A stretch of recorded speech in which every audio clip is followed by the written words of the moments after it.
Voilà, nous sommes là encore dans nos émissions. Nous bénissons quelqu'un. Avec tous ces messages que nous recevons, nous croyons que quelqu'un est béni. Voilà où nous invitons des hommes de Dieu pour parler de la part de Dieu, conseiller, instruire, donner la parole de Dieu et quelqu'un sera béni. Comme nous avons toujours dit, dans ces confinements, nous avons fait quelque chose. Nous avons choisi la prière et la parole de Dieu. Voilà pourquoi nous avons ces éminents hommes de Dieu qui passent, qui parlent. Vous avez les révérends pasteur Omba qui est au milieu de nous. Que Dieu bénisse son serviteur. Bonjour révérend. Bonjour révérend Isaac. Aujourd'hui, nous allons vraiment aborder les thèmes dont tu es doué, dont tu maîtrises bien, le mariage et les confinements. Je crois qu'il y aura une famille qui sera bénie. Il y aura un homme, il y aura une femme qui va avoir des instructions et qui va aider. Que Dieu bénisse son serviteur. Révérend, comment se passe le confinement? Je sais que nous tous, on est... Bien, le confinement, bon, ça se passe bien. Moi, j'ai tiré beaucoup de leçons. J'aimerais aussi que tout le monde profite de ces temps, de tirer beaucoup de leçons, de voir qu'est-ce que Dieu nous dit, comment s'orienter par rapport à ces temps et mettre encore l'accent sur ce qui est essentiel, comme on dit, c'est-à-dire le Seigneur Jésus-Christ, son œuvre et l'héritage qui nous est promis, la vie éternelle, sans oublier les autres choses. Que Dieu soit béni, ça se passe bien par la grâce de Dieu. Gloire à Dieu, révérend. Nous entrons directement à notre sujet. Révérend, comment définissez-vous le mariage? Je sais qu'il y a des choses que vous avez reçues de la part de Dieu conformément au mariage.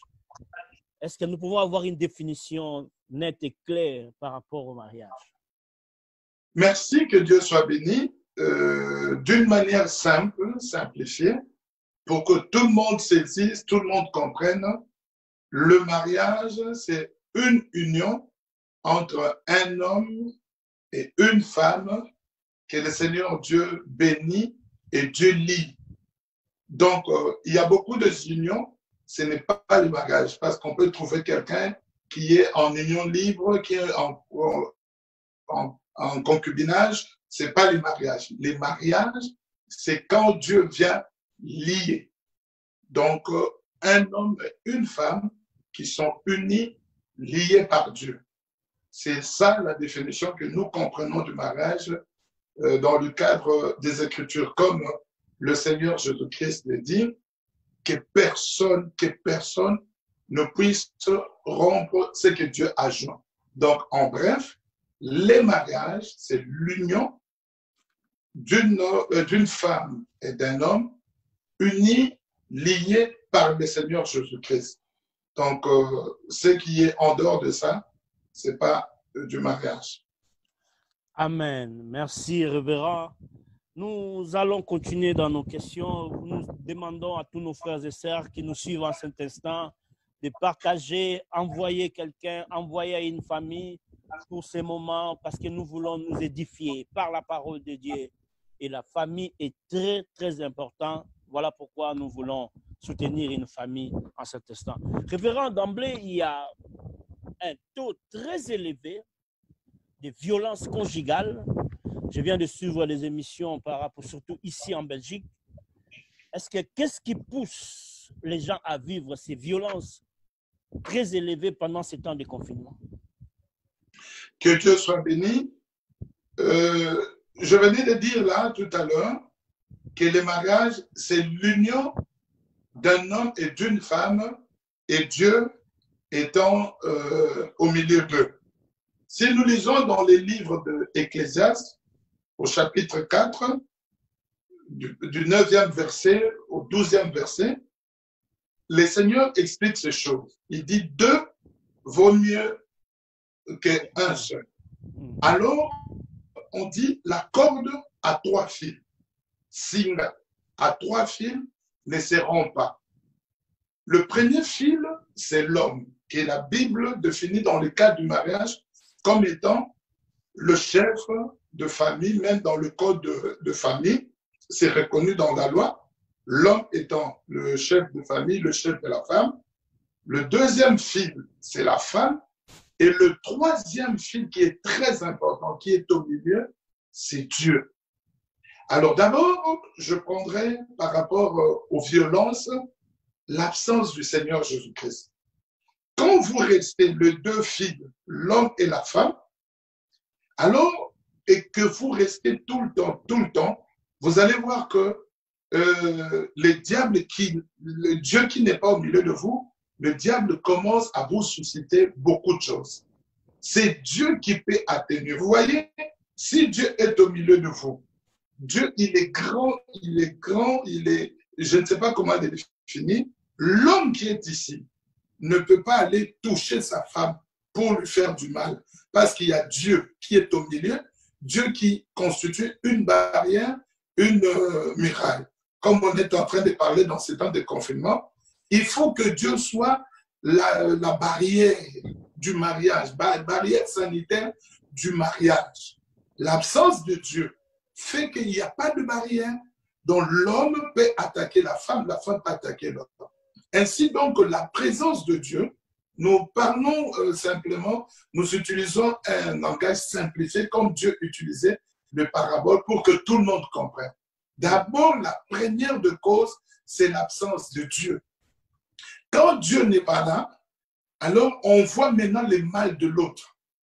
On voit maintenant ce que l'autre est en train de faire. On s'est dit, il y a l'orgueil qui vient, tu veux prendre les dessus, parce qu'il y a absence de Dieu, il n'y a pas moyen que l'Esprit de Dieu puisse vous adoucir, puisse vous donner, vous instruire, parce qu'on reçoit instruction de Dieu. Donc, la première et la grande cause, je suis dans le cadre de la parole de Dieu, c'est l'absence de Dieu. Et si on voit maintenant les causes sociales, politiques, considérations humaines, tout ça, quand on ne considère pas les intérêts de l'autre, on considère que ses propres intérêts, il y aura des violences. Là, maintenant, je parle parce que tout le monde ne prie pas, tout le monde peut nous suivre. Pour ce qui est de mieux, l'excellence, le parfait, la perfection, c'est que Dieu soit au milieu de vous. Parce qu'il y a des gens qui disent que non, l'amour, le mariage, c'est l'amour. Mais l'amour, c'est Dieu. C'est Dieu qui est amour. Alors, parce que ceux qui divorcent aujourd'hui, je l'ai toujours dit, je le répète, ceux qui divorcent aujourd'hui, hier, ils se sont aimés. Peut-être ils s'étaient aimés, ils ne pouvaient pas vivre l'un sans l'autre. Donc, quand on voit maintenant le cause endogène, exogène, le cause social, le rapprochement des confinements, on se sent étouffé. On se sent étouffé et on ne considère plus l'intérêt de l'autre. On trouve que l'autre est de trop. Quand on ne se laisse pas d'espace, on n'admet pas l'autre. La zone d'Ibaté, présence, moi, ça zone qui est de trop. La femme trouve que cet homme est de trop. Il n'y a pas d'espace. On ne se laisse pas la respiration. On ne respire pas. Pas la respiration, non, pas celle-ci. Donc, que quelqu'un prenne aussi la place. Et quand tu trouves qu'il prend un peu plus de place, ça crée de frustration. Ça crée l'animosité. La colère, une parole mal placée, on te dit, ah, mais pourquoi, par exemple, vous êtes là, devant la télé, vous regardez, papa, l'homme change, il trouve ceci. Quand il ne considère pas les intérêts de sa femme, la femme qui voulait peut-être regarder, parce que tu vois, les émissions que nous suivons, par exemple, c'est un exemple, à la télé, les hommes ont leur type d'émission. Les femmes ne trouvent pas d'intérêt dans ces émissions-là. Les femmes ont leur type d'émission où les hommes ne se retrouvent pas. Par exemple, une femme aimerait peut-être voir une émission où on parle une émission culinaire, on parle de la cuisine, de recettes, du jardinage, des enfants, beaucoup de choses. Et l'homme trouve que non. Moi, j'aime le sport. Et si chacun ne considère pas l'intérêt de l'autre, il ne laisse pas l'autre respirer, c'est-à-dire prendre de l'espace, occuper de l'espace, ça crée de frustration et tu vois, il y a ces violences-là. Là, c'est la deuxième cause qui sont beaucoup nombreuses, ces causes-là. Et la troisième cause, ce sont de blessures antérieures, les échecs passés. Quelque chose que vous n'avez pas su dégager, que vous avez emmagasiné et qui ressurgit. Tu vois, par exemple, si tu as un problème avec un frère, avec une soeur, avec quelqu'un, et quand tu ne le vois pas, tu ne vois pas la personne, la colère se dissipe. Elle est partie, tu ne vois même pas la vengeance, la rancœur monter. Mais une fois que tu vois la présence, tu es en présence de la personne, tu vois ce qu'il t'avait fait, ce qu'il avait dit, ressurgir. Alors ces choses-là, si elles ne sont pas dissipées, elles n'ont pas été réglées, elles n'ont pas été effacées, oubliées, ça va ressurgir. Avec cette parce qu'on est là, tu vois maintenant la personne, tu dis c'est Lucie, cet homme m'avait dit ceci, cette femme m'avait dit ça. N'eût été les confinements, peut-être qu'elle m'aurait déjà mis dehors.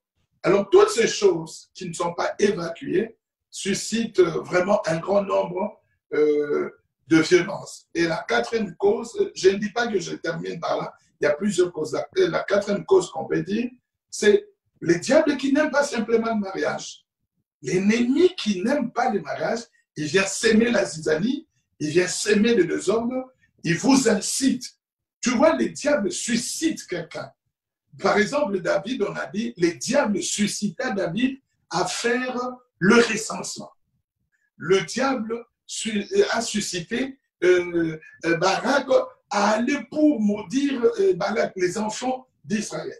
Donc le diable suscite, Azobotisamaka. Alors vous êtes là, il suscite quelque chose, et comme il n'aime pas le mariage, il veut vous casser l'harmonie, parce que la Bible dit, si vous êtes en harmonie, vous priez bien. Alors, en ce temps-ci, nous sommes dit, confinés pour prier, confinés pour chercher Dieu, confinés, mais en retraite. Maintenant, le diable sait que cet homme et cette femme, s'ils sont en harmonie, s'ils sont en attente, c'est une force. Comme la Bible dit dans Ecclésiaste 4, deux, donc valent mieux qu'un. Donc il sait que s'ils me combattent ensemble, si l'un tombe, l'autre le relèvera. Si cet homme et cette femme restent forts, restent unis, restent en harmonie, ça sera une armée forte. Alors qu'est-ce que le diable fait? Il vient, il s'immisce, il suscite de problèmes, de polémiques, et vous voyez pour rien, il y a de violence, il y a des dislocations, et dans le but que vous ne priez pas, dans le but que vous ne soyez pas. Voilà, oui. C'est bon, tu es sorti parce que tu étais parti. Ah. C'est bon? C'est bon. Oui, maintenant? Je suis là. Ok, c'est bon. Ah, je peux parler? Oui, vous pouvez parler, mais la vidéo ne se voit plus, alors j'écoute la voix, mais je ne vous vois pas. Comprenez, nous sommes en direct, c'est les aléas de direct. Maintenant, ça va. J'arrive pas à vous voir, j'écoute la voix. C'est bon maintenant? C'est bon? Voilà, c'est les aléas de la direct, comprenez, nous sommes en direct. Que Dieu bénisse son serviteur. Nous pouvons continuer. Et les techniciens viennent voir un peu. Maintenant, ça va? Ça va, c'est bon, on se voit maintenant. C'est bon, je vous vois. Ah, vous voyez, par exemple, ce qu'on disait. Tout ce qu'on a dit n'est pas en train. Non, c'est entré, c'est très bien. La voix était là. C'était une petite seconde, c'est bon. Ok, d'accord. Donc, je pense que comme la voix est là, on a compris. Donc, le diable, par exemple, il trouve que, ah, mais ces gens ici, c'est le temps de confinement. Pourquoi ils vont encore toucher mon domaine où j'ai déjà gagné? Il a déjà le monopole. Vous remarquerez que dans ces derniers temps, le diable est allé s'asseoir dans les mariages, dans le couple, dans les familles. Et voyez vous-même, on fait toujours les directs, ça ne pose pas de problème. Aujourd'hui, quelqu'un dira non, c'est la technique. C'est l'ennemi. Il sait qu'il y a quelqu'un qui sera sauvé. Ah, il sait qu'il y a un couple qui reviendra au Seigneur. Donc, en bref, ces 4 causes, je ne dis pas que ce sont simplement le seul cause. Il y a beaucoup de causes. Il y a beaucoup de causes. Mais révérend, est-ce Voilà. qu'il y a des comportements que les mariés peuvent changer actuellement, que vous pouvez nous énumérer, qui va aider une personne, qui va aider une femme, qui va aider un homme, la façon d'être, les comportements d'être dans ces temps de confinement? Quelles sont les attitudes que nous devons avoir pendant ces temps? Que Dieu vraiment vous bénisse pour cette question. C'est d'abord être à l'écoute. Ce qui doit beaucoup changer, c'est être à l'écoute de l'autre. Ça, vous savez, beaucoup d'hommes n'écoutent pas. Posez la question à 10 femmes vous diront, les hommes n'écoutent pas. Alors, la première des choses, je parle d'abord aux hommes, qu'ils soient à l'écoute, qu'ils écoutent l'autre. La Bible dit dans les livres de 1 Pierre 3, dans vos rapports mutuels, usez de sagesse. Et la Bible définit dans le livre de Proverbes Ecclésiastes, les sages, c'est celui qui écoute plus, mais qui ne parle pas beaucoup. Mais beaucoup, que ce soit la femme et l'homme, il y a moins d'écoute. Il y a juste, on commence à dire, ah oui, j'ai fait ça. Et tout cela, ça crée des frustrations. Donc, une des premières solutions, c'est rester à l'écoute de l'autre. Une autre solution, c'est de prier. Et peut-être ce sera la première, de prier les dialogues. Une autre solution, le dialogue, pour chercher à pallier ce qui vous divise, ce qui vous sépare. Parce que beaucoup de couples ne dialoguent pas. Il y a juste un monologue où juste on fait entendre le son de la voix. Dialoguer, c'est un échange. Et quand il y a manque de cet échange, donc voilà, ça crée qu'il y a de frustration, il y a de violence. Alors, parvenez à dialoguer, c'est-à-dire à mettre sur table ce qui ne va pas, ce que vous voulez faire, montrer le bien fondé de cela, avancer les arguments et être à l'écoute de l'autre. Vous verrez qu'il se dégage là un compromis. Le mariage, c'est un monde de compromis. Ce n'est pas un monde de qui moi je suis, moi j'ai dit, j'ai décidé. Ce n'est pas la dictature. C'est un monde de compromis, un monde d'acceptation, un monde de s'effacer. C'est comme le jeu de dames. Les mariages, c'est le jeu de qui perd, gagne. Tu perds pour gagner ton couple. Donc, ces quelques conseils peuvent aider quelqu'un. Est-ce que mon frère, ma soeur, tu perds, tu acceptes de perdre ta liberté, tu acceptes de perdre de ton droit, tu acceptes de perdre ton intérêt au détriment de l'autre. Comme la Bible dit, ne considérez pas simplement vos propres intérêts, mais considérez aussi ceux des autres. Ici, pour l'homme et la femme, je dirais que la femme ne considère pas seulement ses intérêts, mais qu'elle considère aussi les intérêts de son mari. Que le mari ne considère pas seulement ses propres intérêts, mais qu'il puisse considérer les intérêts aussi de sa femme. Donc, s'il y a cette manière d'agir, vous remarquerez qu'il y aura beaucoup de solutions et beaucoup de choses trouveront déjà la solution. Non, on a parlé, on a atténué, on a arrangé, mais on pensait que vous allez... Non, Dieu aidant, hein? Dieu est le meilleur réconciliateur. Il est le meilleur médiateur. La Bible dit entre les hommes et Dieu, il y a un seul médiateur. Que Jésus qui est au milieu de vous, le troisième fil, soit le médiateur entre vous deux. Vous trouverez... J'ai toujours dit ceci aux hommes et aux femmes. Par exemple, au lieu de vous attaquer à votre femme, au lieu de vous attaquer à votre homme, allez dire ce que vous reprochez à votre mari, à votre femme, à Dieu. Seigneur, comme vous êtes au milieu de nous, regarde cette femme, ce qu'elle me fait. Regarde ce que cet homme me fait. Pas dans le sens d'accuser pour que Dieu frappe ou punisse. Mais voilà, parce qu'il y a des hommes qui disent non, pas dans ce sens. Au fond, se plaindre, non, pas pour se plaindre. Tu vas lui dire, tu poses la question, Seigneur, en ta place, qu'est-ce que tu pouvais faire? Comment tu pouvais réagir? C'est deux fois ce que j'ai dit aux gens. Qu'est-ce que si tu posais la question? Comment est-ce que le Seigneur, s'il était le mari de cette femme, comment pouvait-il réagir? Alors tu trouveras la solution. Et l'Église, qui est l'épouse du Seigneur, la femme s'est mise à la place. La Bible dit que l'épouse, l'Église, soit soumise à Christ. Si, qu'est-ce que le Seigneur attend de cette Église? Et la femme qui s'est mise à la place de cette Église, de cette femme, elle dira, mais mon Seigneur qui est mon roi, qu'est-ce qu'il voudrait? Il attend quoi de moi? Et vous verrez que ces deux colonnes aideront à ce que le chant aille bien et qu'il y ait harmonie et qu'il y ait la joie dans le mariage. Vous avez, bien aimé Isaac, j'ai toujours dit, là je parle aux hommes de Dieu comme moi, comme vous, j'ai toujours dit, diriger un couple, diriger une maison, diriger une famille, c'est plus difficile que diriger l'œuvre de Dieu ou une église. Je sais que beaucoup de serviteurs de Dieu ne sont jamais d'accord avec moi, mais quand on retourne la Bible est claire. Si quelqu'un ne sait pas diriger sa maison, qu'on ne lui confie pas la charge à l'église, qu'il ne vienne pas. Parce que là, il y a des humains, il y a des tensions, on te connaît, tu ne te caches pas, tu te découvres. Mais non, si là, tu ne sais pas, tu ne parviens pas, comment on te confiera la charge?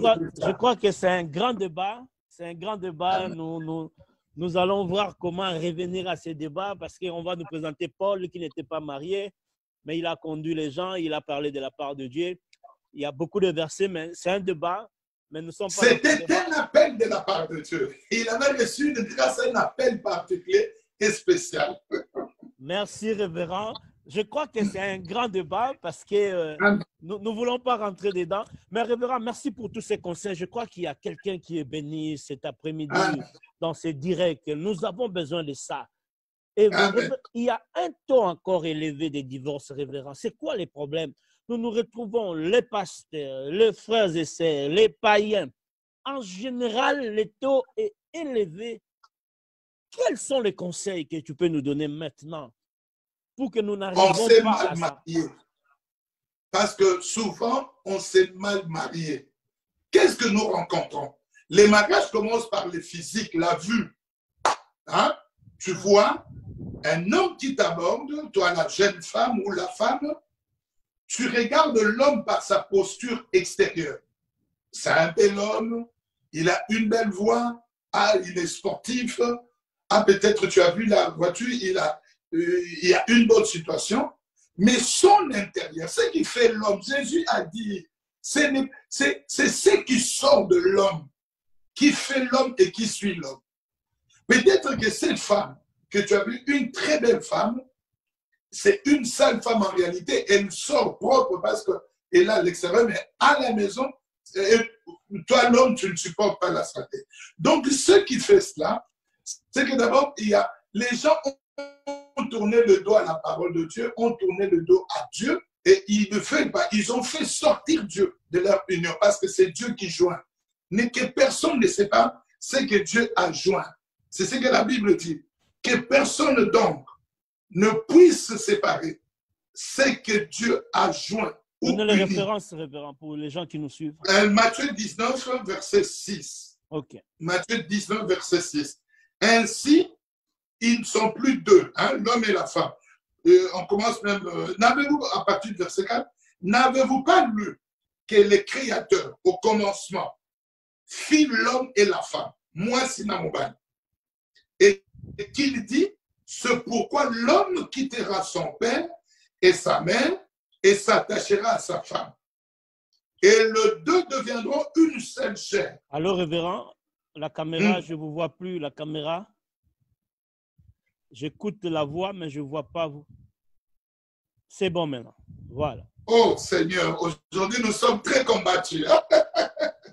Il n'y a pas de quoi. Et verset 6, la Bible dit, ainsi ils ne sont plus deux, mais ils sont une seule chair. Que l'homme donc ne sépare pas ce que Dieu a joint. Donc c'est Dieu qui vient unir les gens, c'est Dieu qui vient le joindre. Le mot, il y a beaucoup de causes. Vraiment, si je dis que c'est pour telle cause, je veux vraiment moi-même me piétiner. Mais quelles sont les barrières pour parler à ça, pour qu'on n'arrive pas à ça, surtout nous les chrétiens, le pasteur? Deux ou Oui, trois. je l'ai déjà dit bien avant. Je l'ai déjà dit bien avant. La grande de barrière, la première et la plus grande, c'est la présence de Dieu au milieu de vous. Ce n'est pas la... Bien aimé, je l'ai dit toujours, les gens ont fini par comprendre. Je les répète encore aujourd'hui. Parce que les gens, disons, ils s'aiment. Mais ceux qui divorcent là, ils s'étaient mariés aussi par amour. Mais c'est Dieu qui est amour. Quand Dieu n'est pas là, la grande barrière, c'est la présence de Dieu dans un couple. Appelez Dieu, invoquez Dieu. Je voudrais même aller plus loin. Permettez que j'avance. Dans ces confinements, il y a certains couples, depuis que nous sommes dans le confinement, qui n'ont même pas eu un temps de prière ensemble, l'homme et la femme. Mais c'est inacceptable. C'est inacceptable. L'homme prie à sa manière, la femme prie à sa manière. Quand l'homme va prier, la femme n'est pas là. Quand la femme va prier, l'homme n'est pas là. Il faut trouver un temps où c'est un temps de retraite. Vous vous dites non. Avant, on priait ensemble, on voyait des choses arriver. On demandait à Dieu, on élevait la voix. Les choses ne marchaient pas, des difficultés venaient dans notre couple. On cherchait la face de Dieu. Donc, faites revenir, comme tu me dis, que faire pour nous, les hommes de Dieu? Qu'on fasse revenir le Seigneur dans nos couples. Je te l'ai dit, bien-aimé, Isaac et tous ceux qui nous suivent, beaucoup ont fait sortir Dieu de leur couple. Dieu n'y est plus. Et ils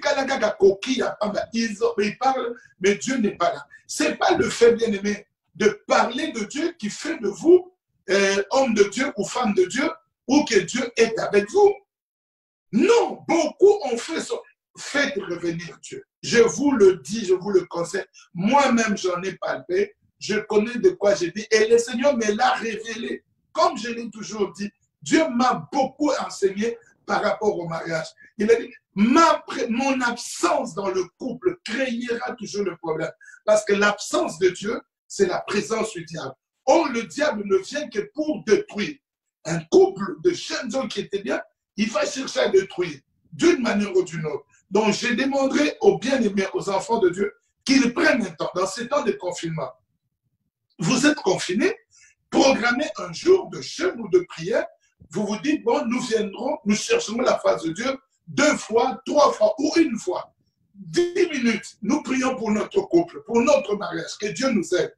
Vous verrez, ce qu'il nous fait de faux, Dieu accomplira cela. C'est surtout, c'est ça les grands remèdes. Ce sont les grands remèdes. Les autres choses là, de foi, je me dis que nous voulons paraître comme les gens du monde. Nous sommes de Dieu. Notre solution, c'est la parole de Dieu. Partagez. Combien de couples partagent même la parole de Dieu ensemble? Ou même se posent des questions, ou même partagent le temps de la prière. Il n'y en a pas. Donc, vous êtes en couple, mais en réalité, vous n'êtes pas en couple. Vous êtes singleton. Aujourd'hui, remettez les couples, remettez les couples. Ceux qui nous suivent, programmez un temps de prière. Amen. Priez pour vous. Madame va dire à Dieu, Seigneur, je n'aimerais pas de plainte, pas ça que je dis, Seigneur, je voudrais qu'il y ait la paix dans mon couple. J'aimerais, Seigneur Jésus-Christ, que tu me donnes. Messieurs, tu pries, donne-moi la femme, fais de ma femme. Seigneur Dieu, il transforme ma femme. Je voudrais que ce soit tel que je suis. La Bible dit, celui qui trouve une femme trouve le bonheur. Et cela est une grâce qui vient de la part de Dieu. Beaucoup de gens connaissent ces passages dans Proverbes. Ils les disent, ils les citent, tout ça. Mais est-ce que tu as demandé à Dieu l'autre cause? Est-ce que tu as demandé cette femme à l'Éternel? Ou tu as choisi comme ça? Ça ne vient pas de Dieu. Tu sais, Isaac, avant qu'il n'aille se marier, qu'est-ce qu'il a dit? Il a demandé, Eliezer a prié, il a demandé, il a dit que je puisse, que le Seigneur envoie devant moi la femme. Il n'a pas dit, je vais aller, la belle fille que je trouverai qui sortira avant moi, c'est elle que je choisirai. Il a fait la prière et Dieu a fait la rencontre. Il a fait rencontrer Rebecca pour Isaac. Ce n'était pas une autre femme. Ah oui. Allô, révérend? Allô? Voilà, nous sommes en duplex, comprenez, nous sommes en direct. Oui, Allô? allô, je suis là. Ok, Allô? voilà. Oui. Voilà, il y avait une interférence. C'est bon maintenant? Aujourd'hui, nous sommes très combattus là. Vraiment. Bon, nous parlons de la Le famille, diable, du il a échoué. mariage. Hein? Ce n'est pas facile. Le diable, il a échoué. Il a échoué. Donc, je disais que il faut se dire que cette femme que j'ai avec moi, un jour, nous hériterons avec elle le royaume de Dieu. Il faut travailler pour cela. Est-ce que tu veux seulement, tu dis à ta femme, toi, tu ne verras pas le Seigneur. Toi, la femme, tu dis à l'homme, ce que toi tu me fais, tu ne verras pas le Seigneur. Mon Dieu te punira. Non. Est-ce que tu pries pour que cet homme change? Ma soeur, mon frère, prie-tu pour que cet homme aussi serve Dieu? Est-ce que, papa, serviteur, homme de Dieu, ministre de l'Éternel, homme tout court, pries-tu pour que Dieu transforme ta femme? Tu dis, Seigneur, donne-lui la femme et le cœur qui convient à ma femme. Donc, il y a beaucoup qui se sont mariés à de pointures qui n'est pas les leurs. Donc, tu choses du 46, mais toi, tu as la chaussure 42. Tu auras quand nous arrivons dans de telles circonstances, qu'est-ce qu'il faut faire? La différence des chaussures 42, 46, est-ce qu'il y a un remède, il y a un moyen de trouver les solutions? Justement, il ne faut pas aller comme le païen en disant non, comme c'est 42, j'enlève, je cherche 46. Aller auprès de Dieu qui a élargi et qui a grandi. Des fois, nous pensons, on oublie que Dieu a toutes les solutions. Comment est-ce que toi, par exemple, homme de Dieu, parce que tu m'as posé la question tout à l'heure, que dans le milieu des serviteurs de Dieu, il y a trop de divorces. Comment est-ce que toi, homme de Dieu, quelqu'un qui se présente à toi, a infecté des démons, je ne sais pas combien, tu as la puissance, la force, la sagesse de chasser ces démons, et la petite pétissette, la petite impolitesse de ta femme, tu ne sais pas chasser cet esprit. Donc, il faut se demander, il faut prier. Il faut prier. S'il faut aller faire de jeûnes et prières, faites-le. Il ne faut pas directement prendre la simple, oh non, c'est que cette femme est infidèle, alors le divorce, il est permis. Tu sais, hein, je ne suis pas celui qui a la clé du royaume de Dieu, mais beaucoup ne feront pas le Seigneur à cause de leurs actes dans le mariage. À cause de leurs actes dans le mariage. Surtout ceux qui divorcent. Aujourd'hui, le monde te dira, oui, si ça ne marche pas, on peut divorcer. Eh bien, c'est toi qui es Dieu. Le Seigneur a dit, je hais la répudiation. Dieu n'aime pas les divorces. Il n'aime pas. Mais aujourd'hui, les gens se forcent à copier le monde. À se dire, il y a quelqu'un qui dira, peut-être toi, tu es marié à une bonne femme. Mais tu ne sais pas combien de forts, de combats, de prières on a passé dans la présence de Dieu pour qu'il y ait cette harmonie. Le bonheur, on ne le reçoit pas directement. Non, c'est archi faux. Le bonheur, c'est construit.